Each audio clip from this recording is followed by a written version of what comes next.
like to say a few words.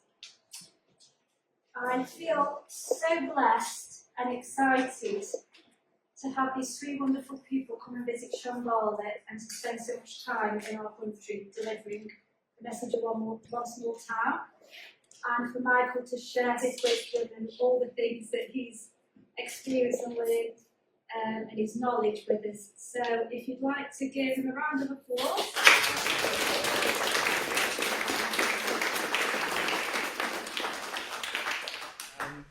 This is one of those sort of, what in music would be called unplugged, right?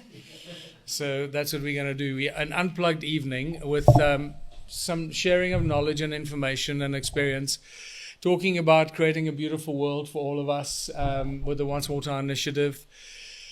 Obviously, what I'd like to say up front is the connection between the work of One Small Town and the ancient civilizations. And what I find interesting is that people that are new to when they discover what I do, some discover me through the ancient civilizations work, and then they hear me talk about One Small Town, and then they're shocked, and the other way around. People that discover One Small Town, and then they hear me talk about ancient civilizations and the Anunnaki and all that crazy stuff, and then they're shocked. So, often the two are very, very passionate about their side of the whole story. So it's really important to understand that the One Small Town is a consequence of discovering the mysteries of the ancient civilizations. And so the one can't exist without the other. And it's important to understand the journey that brought me from discovering the vanished civilizations of Southern Africa, studying the Sumerians, the Sumerian texts, the clay tablets, discovering the true origins of money and banking, some 4000 BC, and realizing how the Rothschilds have just taken that old plan and they just perfected it in the modern era, and realizing that entire money banking scheme is a scam, but that we can't fight it because the entire scam has been rigged to beat the common man in favor of those who control that system. So, and that's how the One Small Town initiative got started, to realizing that, okay, well, we can't fight the system. What are we going to do to beat it, or to bypass it, or to neutralize it, or somehow get out of it? So I hope that makes a connection in your brain, that you can't really separate studying ancient civilizations from trying to find solutions for our future in this modern day and modern era. So I'd like to just also, by show of hands, ask everyone here before we get going, like we did yesterday to a room of 110 people. Raise your hand if you feel happy with the way the world is going. If you're happy with what our governments are doing and what's happening in the world. If you're happy how things are going, raise your hand. So if you are not aware of this, I've been doing this since 2007. And since probably around 2012, I've been asking this question at the start of my workshops normally. How many of us are happy with the way the world is going? And no one ever puts up their hand. No one. So that is a very serious indication of how sick our society has become. None of us are happy with what's going on, but how many of us are presenting solutions? There are endless number of websites, YouTube channels, social media pages, people exposing the terrible truth that I've started to calling it some time ago, the terrible truth. I might come back to that if you want to. But all of us have huge amounts of knowledge, or some amount of knowledge, about the terrible things that are going on. And they're dark, they're demented, they're evil, they are unbelievable when you see what some people are doing to other people on this planet. I can't imagine that anybody is capable of those kind of unbelievable actions and deeds. For me, it's pure evil. So while many of us have these our own little knowledge of the terrible truths, what do we do with that? And so many people get caught up in discovering the horrible actions going on, and it becomes a bit of a black hole. It sucks us in, and that's all we start. Oh, have you seen this? Have you seen that? Have you seen how horrible this is and how horrible that is and all that? And I'd like to say this to you, and and hopefully it'll resonate, is it's very good to know the terrible truth, and there's an endless amount of terrible truth out there. But don't let it destroy you. Please keep it at arm's length. By all means, research it, take it in, but don't let it affect you. Don't let it destroy your soul and your spirit, because it can do that. And it'll destroy your hope for the future. And once it's done that, that's, I believe, what the global elite, whatever we want to call them, that's what their objective is to destroy us so we feel that there's no hope. And that's when we, I guess, I don't want to say lose the battle, but in some ways that becomes a strong maneuvering point for them. Don't like them and us, but you know what I mean. So take the terrible truth in, but don't let it destroy your soul. Use it as information to drive you to find solutions. That's how I've used that information for at least the last 2 decades. And it's been a great teacher for me, and led me down some incredible paths of discovery and personal exploration. So the ancient civilizations of Southern Africa are an absolutely fascinating story. I wanted to find out, is there anyone here that would like to discuss any aspects of that before we get to the One Small Town Initiative and our plans and what we're doing around the world, in South Africa, here in the UK, and specifically in England? Is there anything anyone would like me to talk about the ancient ruins and ancient civilizations in Southern Africa? Anything you'd like to know or ask or pick up on? I don't know anything about it or how it could impact what you're going to say, so it'd be nice if you said something, because it's led you. Okay, good. So for those of you that are new to that, this was not set up as a presentation with PowerPoints and that, so I'll just talk you through it. We're all aware of so many ancient sites around the world, and it seems that there is no end to discovering new ancient civilizations. It's just all the time. They've discovered this in Peru, and this in India, and this in Guatemala, and this. It's like new discoveries all the time. It never ends. And I have a lovely stand-up comedy section of my presentation where I show all these ancient sites and talk about how did the ancient civilizations build all this incredible stuff, how did they do it, and so forth. And my conclusion is that they were able to do that is because they didn't have jobs. They had all this free time. That's why they could carve out these huge blocks and drag them up mountains and build these big temples, because they didn't have to get up in the morning and go to a stinking job.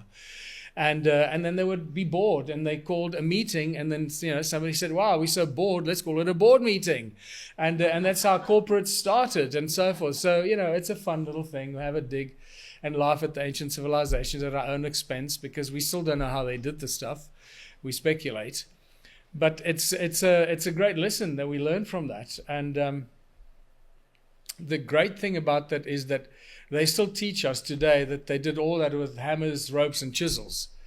And they just expect us to be stupid enough to keep believing that. So I think most of us have realized that there's a lot more to ancient civilizations. So my journey took me to discovering what are now known as the stone circles of Southern Africa, the ancient stone circle ruins that cover vast areas of Southern Africa, which include South Africa, Zimbabwe, parts of Botswana, Mozambique, and it goes through Zimbabwe over the Zambezi River into Zambia.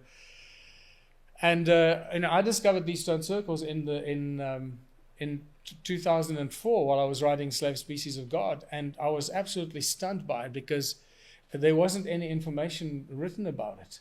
So I tried to find as much written material on it, and I found some academic papers, like 20 pages or 30 pages on it, and all kinds of speculative stuff, and some archaeological drawings, and speculating how these were, enclosures for cows or kraals for cows or animals, and so forth, and some photographs, not very many photographs available. And they were estimating that there were about 20,000 of these stone circle ruins. So that took me by surprise. 20,000, I thought that's a big number. 20,000 is a big number. When you suddenly discover that my country has got 20,000 stone ruins and nobody knows anything about them. So I thought, wow, that's a big number. And literally within a year, I discovered a guy called Johannesburg who owns the big firefighting company in South Africa. They work with the forest fires. So he owns a bunch of aeroplanes and helicopters and that. And I did a lecture in Pretoria on Safe Species of God. And afterwards, he came to me and said, listen, can I show you some pictures of ruins in South Africa? So I went, yeah. So he whipped out his laptop and he started showing me photographs, aerial photographs of these ruins. And it was like a genetic trigger in my mind. Literally, when I saw them, something happened. And I think it happens to a lot of people when you see them. And I can explain to you why that happens to a lot of people, because the stone circles are a consequence of cymatics, the shape of sound coming out of the ground, right? I discovered that some years later.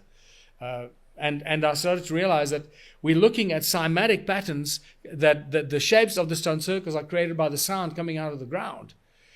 And that, because it's a frequency of the earth, we're connected to it through our DNA. So when you look at it, it triggers something, whether you know it or not, something deep subconsciously. And it certainly triggered me. And it made me realize that we're dealing with something deeply significant, connected to the origins of humankind, very, very ancient civilizations. And literally within a year, I moved from Johannesburg to a little sleepy town called Watervalboven in the province of Mpumalanga, which is about an hour and a half from the Kruger Park. And in the Mpumalanga, which used to be known as Eastern Transvaal. And I started to work on these stone circles, the ruins, to research them and so forth. And within 6 months of being in Watervalboven, I must have walked through probably 1,000 ruins myself, just with probably 50-kilometer radius around me, the mountains in all directions. So I thought, hold on, if I can see 1,000 ruins in 6 months, there must be a lot more than 20,000 of these. So I called up the retired head of archaeology at Wits University, my old university in Johannesburg. I graduated there from the medical school with a degree in pharmaceutics. And I called him up and I said, Revel, his name is Revel Mason. I got him on the phone. I said, Revel, how many of these stone circles do you think we have? And without blinking, he said, at least 100,000. I was so excited because that's what I thought at that stage. If I can see 1,000 in 6 months, there must be at least 100,000. And he said 100,000. I went, whoa, yay. And then I said to him, Revel, but you realize that this poses a big problem in the population numbers. Because at that time, I still believed, like everybody else, including Revel Mason, that the stone circles were built as dwellings for people or cows. So I said, well, if there are 100,000 dwellings for people, and we allocate 10 people per dwelling, we have a population of 1 million people.